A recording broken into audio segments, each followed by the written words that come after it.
अस्सलामुअलैकुम वरहमतुल्लाहि वबरकातुहू। उम्मीद है आप सब दोस्त खैरियत से और आपकी दुआओं से अल्हम्दुलिल्लाह मैं भी ठीक हूँ। आज फिर से एक नई वीडियो लेके आए हैं। आज की वीडियो हमारी जो है काफ़ी अहम है और नॉलेजेबल वीडियो है। आज की वीडियो का जो हमारा टाइटल है Khalid bin Walid first war for Islam जंग मुअत्ता। उनकी जो पहली जंग थी वो कैसे हुई थी और उन्होंने इस्लाम कैसे कबूल किया, इसके बारे में इस वीडियो में जानेंगे। अगर चैनल पर नए हैं तो चैनल को सब्सक्राइब करना ताकि इन फ्यूचर जो भी वीडियो अपलोड करूँ आपको सबसे पहले मिले। आप हमारी इस वीडियो में बने रहें एंड तक ताकि आपको खालिद बिन वलीद के बारे में पूरी मुकम्मल इंफॉर्मेशन मिले। शुरू करते हैं। सुलह हुदैबिया का एक पॉइंट ये था कि 10 साल तक मुसलमानों और काफिरों के दरमियान कोई लड़ाई नहीं होगी। इससे मुसलमानों को थोड़ा टाइम मिला और उन्होंने रिलैक्स होकर इस्लाम की दावत देना शुरू की। इस्लाम कबूल करने के बाद सहाबा की जिंदगी बाकी अरबियों से बिल्कुल अलग हो चुकी थी, जिससे अरब के लोग बहुत इम्प्रेस होते थे और आहिस्ता आहिस्ता बहुत सारे लोग इस्लाम की दावत कबूल करने लगे। इन सब में मक्का के दो बहुत इंपॉर्टेंट लोग खालिद बिन वलीद और अमर बिन आस भी थे। और खालिद बिन वलीद के लिए तो इस्लाम कबूल करना बहुत मुश्किल था, क्योंकि कुरान में वलीद बिन मुगीरा जो खालिद बिन वलीद के वालिद थे उनके बारे में बहुत सख्त वर्ड्स यूज किए गए थे। और अरब में खानदान और स्पेशली बाप की इज्जत सबसे इंपॉर्टेंट चीज होती थी। लेकिन फिर भी खालिद बिन वलीद ने अपने वालिद और पूरे खानदान के खिलाफ जाकर इस्लाम कबूल कर लिया। आहिस्ता आहिस्ता इस्लाम फैलता गया और रसूलुल्लाह सल्लल्लाहु अलैहि वसल्लम ने एक एम्बेसडर रोमन एम्पायर की तरफ भेजा। लेकिन इस एम्बेसडर को गस्सानी किंगडम ने बहुत ही बुरी तरह कत्ल कर दिया। ये गस्सानी किंगडम अरब और रोमन एम्पायर के बिल्कुल बीच में था और ये गस्सानी किंगडम रोमन एम्पायर का एक वेसल स्टेट था। वेसल स्टेट मतलब एक पपेट स्टेट। गस्सानी किंगडम का एम्बेसडर को मारना जंग के ऐलान जैसे था। और सिर्फ उस जमाने में नहीं बल्कि आज भी यूएन चार्टर्स में एम्बेसडर को मारना सबसे बड़े क्राइम्स में से एक है। रसूलुल्लाह सल्लल्लाहु अलैहि वसल्लम को जब पता चला तो उन्होंने फौरन 3000 लोगों की फौज जमा की और रोमन एम्पायर पर हमले का फैसला किया। ये फौज मुसलमानों की सबसे बड़ी फौज थी। इससे पहले मुसलमानों ने इतनी बड़ी फौज कभी जमा नहीं की थी। रोमन एम्पायर इससे कुछ ही अरसा पहले पर्शियन एम्पायर से एक बहुत खतरनाक जंग जीत चुकी थी। रोमन और पर्शियन एम्पायर उस जमाने के दो बड़े सुपर पावर्स थे, जिस तरह आज अमेरिका और चाइना है। और इस जंग में कौन जीतेगा ये कुरान ने इस जंग के खत्म होने से पहले ही बता दिया था। ये भी बहुत जबरदस्त स्टोरी है, तो सब्सक्राइब। ये रोमन एम्पायर का पीक दौर था। इससे पहले अरबों ने रोमन एम्पायर पर कभी भी हमला नहीं किया था और रोमन एम्पायर से जंग करना बिल्कुल सुसाइड समझा जाता था। जब अरबों को पता चला कि सिर्फ 3000 मुसलमान रोमन एम्पायर पर हमला कर रहे हैं तो उन्होंने बहुत मजाक उड़ाया और कहा कि इन 3000 में से एक भी बंदा जिंदा बचकर वापस नहीं आएगा और रोमन एम्पायर इसके बाद मदीना पर हमला करके मुसलमानों को खत्म कर देगा।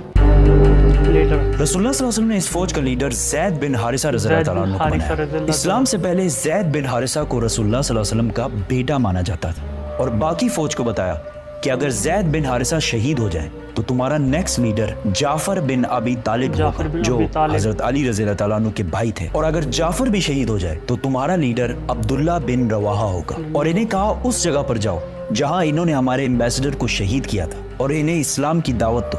अगर ये लोग इस्लाम कबूल ना करें सिर्फ और सिर्फ तब इनसे लड़ाई करना। और हाँ, किसी बच्चे, बूढ़े या औरत को अंडर एनी सर्कमस्टांसेस नुकसान नहीं पहुंचाना और दरख्तों को भी नहीं काटना। ज़ैद रज़ियल्लाहु ताला अन्हु 3000 फौज लेकर रवाना हुए तो रास्ते में उन्हें पता चला कि रोमन्स 2 लाख फौज लेकर मुसलमानों की तरफ आ रहे हैं। 2 लाख 3000 वर्सेस 2 लाख। इस एनिमेशन को देखें, इससे थोड़ा अंदाजा होगा कि इन दो फौजों में कितना बड़ा डिफरेंस था।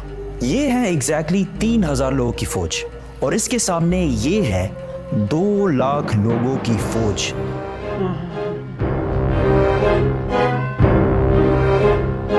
अब कुछ वेस्टर्न हिस्टोरियंस कहते हैं कि ये 2 लाख नहीं बल्कि इससे कम थे, लेकिन सब ये बात मानते हैं कि रोमन्स मुसलमानों से बहुत ज्यादा थे।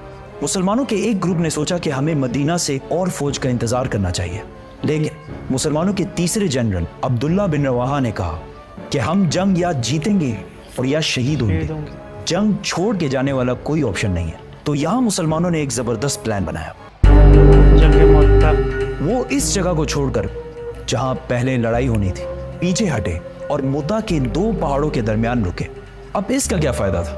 फायदा ये था कि अगर ये दो पहाड़ ना होते और मुसलमान 2 लाख रोमन्स पर हमला करते तो रोमन्स मुसलमानों को चारों तरफ से घेर कर खत्म कर सकते थे। लेकिन इन 2 पहाड़ों की वजह से रोमन फौज ज्यादा स्ट्रेच नहीं हो सकती थी, तो लड़ाई में इनके ज्यादा नंबर्स होने का इतना फायदा ना होता।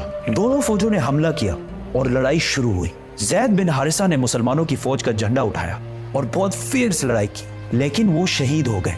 तो रसूलुल्लाह सल्लल्लाहु अलैहि वसल्लम के ऑर्डर के मुताबिक मुसलमानों के दूसरे जनरल जाफर बिन अबी तालिब ने झंडा उठाया और लड़ने लगे। लेकिन जिस हाथ में उन्होंने झंडा पकड़ा था वो हाथ कट गया, तो उन्होंने दूसरे हाथ से झंडा उठाया, लेकिन दूसरा हाथ भी कट गया और जाफर रज़ियल्लाहु तआला अन्हु शहीद हो गए। जंग के बाद इनके जिस्म पर तलवार के 50 निशान मिले और इन 50 में से एक भी पीठ पर नहीं था, सारे के सारे फ्रंट पर लगे थे। तो अब ऑर्डर के मुताबिक अब्दुल्ला बिन रवाहा नए जनरल बने और बहुत सख्त लड़ाई के बाद वो भी शहीद हो गए। फिर एक मुसलमान ने झंडा उठाया और जोर जोर से सबको कहने लगा कि जल्दी आपस में एक लीडर चूज करो, वरना हमारी पूरी फौज बिखर जाएगी। ये जंग मदीना से 1000 किलोमीटर दूर मुता में हो रही थी, लेकिन रसूलुल्लाह सल्लल्लाहु अलैहि वसल्लम ने इस जंग के बारे में मदीना में मुसलमानों को पहले ही बता दिया था कि सबसे पहले जैद ने झंडा उठाया और वो शहीद कर दिए गए। उसके बाद जाफर ने झंडा उठाया और वो भी शहीद कर दिए गए।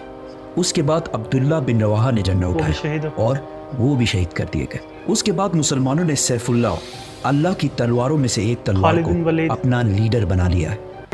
अल्लाह की तलवार। इस फौज में अब तक खालिद बिन वलीद एक आम सिपाही की तरह लड़ रहे थे और लड़ते लड़ते 9 तलवारें तोड़ चुके थे और ये मुसलमानों की तरफ से उनकी पहली जंग थी। तो सारों ने unanimously without any doubt Khalid bin Walid को जंग के दरमियान ही अपना लीडर और जनरल बनाया। खालिद बिन वलीद रज़ियल्लाहु तआला अन्हु को पता था कि रोमन्स को इस जंग में हराना इम्पॉसिबल है, लेकिन अगर वो ये जंग छोड़कर चले गए तो रोमन्स मुसलमानों को कमजोर समझकर मदीना पर भी हमला कर सकते हैं। तो अब मुसलमानों को एक ऐसी गेम खेलनी थी कि मुसलमान वापस भी चले जाए और रोमन्स इन्हें कमजोर समझकर इन पर हमला भी ना करें। तो उस रात खालिद बिन वलीद रज़ियल्लाहु तआला अन्हु ने अपनी फौज को रीशफल किया, मतलब राइट वालों को लेफ्ट और पीछे वालों को आगे किया। अगले दिन जब जंग शुरू हुई तो पहाड़ों से धुआं उठने लगा और कुछ ड्रम्स की आवाजें आना शुरू हुई। तो रोमन्स को लगा कि मुसलमानों की मदद के लिए मदीना से एक बहुत बड़ी फौज पहुंच गई है और आहिस्ता आहिस्ता मुसलमानों की फौज बहुत ही ऑर्गेनाइज्ड और प्लान्ड तरीके से जंग से पीछे हटने लगी। ऐसा लग रहा था कि मुसलमान चाहते हैं कि रोमन्स इनका पीछा करें और वो इनको ट्रैप कर दें। रोमन्स ने सोचा कि मुसलमान हमारे साथ बहुत बड़ी गेम खेल रहे हैं, ये चाहते हैं कि हम इनका पीछा करें और ये ओपन डेजर्ट में अपनी बड़ी फौज के साथ हमें ख़त्म कर दें। तो रोमन्स ने ये सब देखकर मुसलमानों का पीछा नहीं किया और मुसलमानों की फौज आहिस्ता आहिस्ता वहाँ से पीछे हटकर मदीना पहुँच गई और मुसलमानों की फौज को रोमन्स के मुकाबले में बहुत कम नुकसान हुआ। मदीना वालों ने सोचा कहीं ये लोग जंग से भाग कर तो नहीं आए, तो उन्होंने इस फौज को बहुत ही बुरा भला कहा। लेकिन रसूलुल्लाह सल्लल्लाहु अलैहि वसल्लम ने कहा ये भाग कर नहीं आए, ये हमारी मदद लेने के लिए आए हैं और बहुत जल्द हम रोम पर दोबारा हमला करेंगे। ये जंग तो रोमन्स और मुसलमानों के दरमियान थी, लेकिन पूरा अरब इस लड़ाई को बहुत गौर से देख रहा था, क्योंकि पहली बार अरब ने माइटी रोमन एम्पायर की ताकत को चैलेंज किया था। तो जब उन्होंने देखा कि 2 लाख फौज से लड़ने के लिए सिर्फ 3000 लोग गए और ठीक ठाक वापस भी आ गए, तो ये अरब की तारीख में बहुत ही इम्पॉसिबल काम हुआ था, जिससे बाकी अरब के दिलों में मुसलमानों के लिए बहुत इज्जत पैदा हुई। और अरब के वो कबीले जो हर जंग में खंदक, बदर, ओहद में मुसलमानों के हमेशा खिलाफ होते थे, जंगे मुता के बाद इस्लाम की तरफ आने लगे और मदीना की ये छोटी सी रियासत आहिस्ता आहिस्ता हर तरफ फैलने लगी। अब यहाँ कुछ हिस्टोरियंस कहते हैं कि रोमन्स इतनी छोटी फौज से जंग सिर्फ इसलिए हारे क्योंकि रोमन एम्पायर कुछ साल पहले पर्शियन एम्पायर से जंग के बाद बहुत कमजोर हो चुकी थी। उस जंग में पर्शियन एम्पायर ने रोमन एम्पायर को बिल्कुल तबाह बर्बाद कर दिया था, लेकिन उसी टाइम कुरान के सूरह रोम में कहा गया था कि ये जंग पर्शियंस नहीं रोमन्स जीतेंगे। और ये भी बहुत इंटरेस्टिंग। जी हाँ, मुझे उम्मीद है आपने वीडियो मुकम्मल देखी ली होगी। जिस तरह हमने इस वीडियो में खालिद बिन वलीद के बारे में जाना और उनकी पहली जंग के बारे में जाना, उन्होंने वो जंग कैसे की थी और उन्होंने इस्लाम कैसे कबूल किया था, उसके बारे में पूरी मुकम्मल इंफॉर्मेशन हमने इस वीडियो में जानी। ऐसी वीडियो देखने के लिए आप हमारे चैनल को सब्सक्राइब करना, ताकि इन फ्यूचर जो वीडियो अपलोड करूँ आपको सबसे पहले मिले। फिर से मिलेंगे नई वीडियो के साथ। अल्लाह हाफिज़।